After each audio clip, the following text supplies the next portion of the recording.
ഹോർമുസിൽ America പുറത്തേക്ക് deal ഉറപ്പിക്കാൻ ഇറാനും ഒമാനും ഹോർമുസിലെ നിയന്ത്രണം ഏറ്റെടുക്കാൻ ഒമാനുമായി കരാറിലെത്തുന്നത് അന്തിമഘട്ടത്തിലാണെന്ന് ഇറാൻ. മൂന്നാം കക്ഷിക്ക് ഇടപെടൽ അനുവദിക്കില്ലെന്നും ഇറാൻ.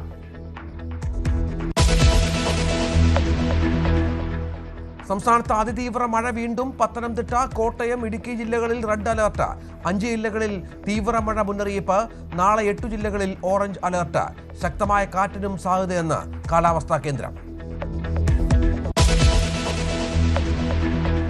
പത്തനംതിട്ട ആറന്മുള മേഖലയിൽ വെള്ളം ഇറങ്ങി തുടങ്ങി. അപ്പർ കുട്ടനാട്ടിൽ ജലനിരപ്പ് അതേപടി. വടക്കൻ കേരളത്തിൽ മഴ കുറഞ്ഞു. ഇടുക്കിയിൽ തുറന്ന ഡാമുകൾ അടയ്ക്കാറായില്ല.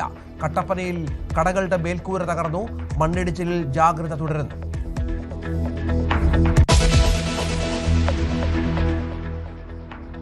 വീണ്ടും വിവാദത്തിന്റെ അണകെട്ടി മുല്ലപ്പെരിയാർ. ജലനിരപ്പ് കൂട്ടുമെന്ന വിജയ് സർക്കാരിന്റെ ബജറ്റ് പ്രഖ്യാപനത്തിൽ വ്യാപക പ്രതിഷേധം. തീക്കൊള്ളി കൊണ്ട് തലചൊറിയുന്നെന്ന് ഡീൻ കുര്യാക്കോസ് MP. മന്ത്രിതല ചർച്ചയ്ക്ക് ശ്രമിക്കുന്നുവെന്ന് മന്ത്രി മോൻസ് ജോസഫ്. 42 അടി പരമാവധി ജലനിരപ്പിൽ മാറ്റം വരുത്താൻ കേരളത്തിനോ തമിഴ്നാടിനോ കഴിയില്ലെന്നും മന്ത്രി.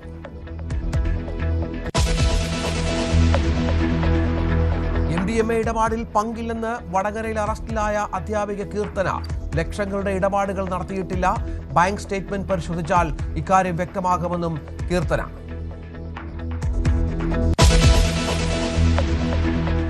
PM ശ്രീയിൽ ധാരണാപത്രത്തിൽ ഒപ്പുവെച്ചത് തടസ്സമല്ലെന്ന് പ്രതിപക്ഷ നേതാവ്. SSK ഫണ്ട് ലഭിക്കാനാണ് ധാരണാപത്രത്തിൽ കഴിഞ്ഞ സർക്കാർ ഒപ്പുവെച്ചതെന്നും വിശദീകരണം. PM ശ്രീയുമായി മുന്നോട്ടു പോകേണ്ട എന്ന് തീരുമാനിച്ചിരുന്നുവെന്നും പിണറായി വിജയൻ.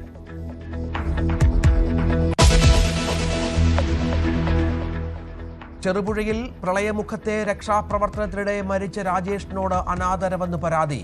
രാജേഷിന്റെ മൃതദേഹം തിരുവനന്തപുരത്തെ വീട്ടിലെത്തിച്ചത് ഫ്രീസർ സംവിധാനമില്ലാത്ത ആംബുലൻസിൽ. എംബാം ചെയ്യാത്ത മൃതദേഹം തൃശൂർ ചാവക്കാട് വരെ എത്തിച്ചുവെന്നും പരാതി. അന്വേഷണത്തിന് ഉത്തരവിട്ട് കളക്ടർ.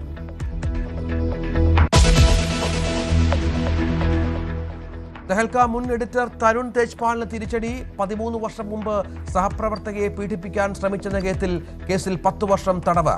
ശിക്ഷ വിധിച്ചത് ബോംബെ ഹൈക്കോടതിയുടെ ഗോവ ബെഞ്ച്. വിധി തേജ്പാലിനെ 2021 കുറ്റവിമുക്തനാക്കിയതിനെതിരെ ഗോവ സർക്കാർ നൽകിയ അപ്പീലിൽ.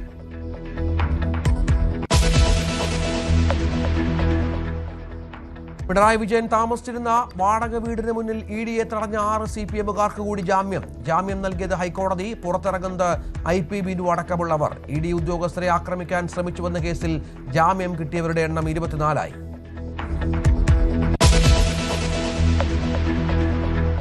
ക്യൂബൻ സർക്കാരിനെ അട്ടിമറിക്കാൻ പുതിയ നീക്കവുമായി അമേരിക്ക. അമേരിക്കൻ രഹസ്യാന്വേഷണ ഏജൻസിയായ CIA പ്രത്യേക ടാസ്ക് ഫോഴ്സ് രൂപീകരിച്ചതായി റിപ്പോർട്ട്. അമേരിക്കൻ താൽപര്യങ്ങൾക്ക് വഴങ്ങുന്ന നേതാക്കളെ അധികാരത്തിലെത്തിക്കുക ലക്ഷ്യം. രാജ്യത്തെ അസ്ഥിരപ്പെടുത്തുകയാണ് അമേരിക്കയുടെ ലക്ഷ്യമെന്ന് ക്യൂബ. ലോകകപ്പ് സ്വകാര്യവൽക്കരിക്കാനുള്ള വിവാദ പദ്ധതി ഉപേക്ഷിച്ചതിനു പിന്നാലെ ഔദ്യോഗികമായി മാപ്പ് പറഞ്ഞ ഫിഫ.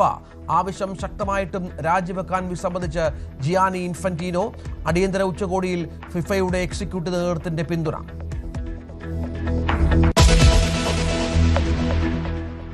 Наша девочка съебалась. Почему с позиции съебался, а? Почему с позиции съебался? Меня затрехсотило. Куда тебя, блядь, затрехсотило? Руку. Там у тебя, блядь, царапина. റഷ്യൻ സൈന്യത്തിനുള്ളിൽ നടക്കുന്ന ക്രൂരതയുടെ വീഡിയോ ദൃശ്യങ്ങൾ പുറത്ത്. സ്വന്തം സൈനികരെ സ്ത്രീവേഷം ധരിപ്പിക്കുന്നതും ക്രൂരമായി മർദ്ദിക്കുന്നതും വീഡിയോയിൽ. ഉത്തരവുകൾ അനുസരിക്കാത്തതിനും ദീർഘകാലത്തേക്ക് സിക്ക് ലീവ് എടുക്കുന്നതിനും ശിക്ഷ.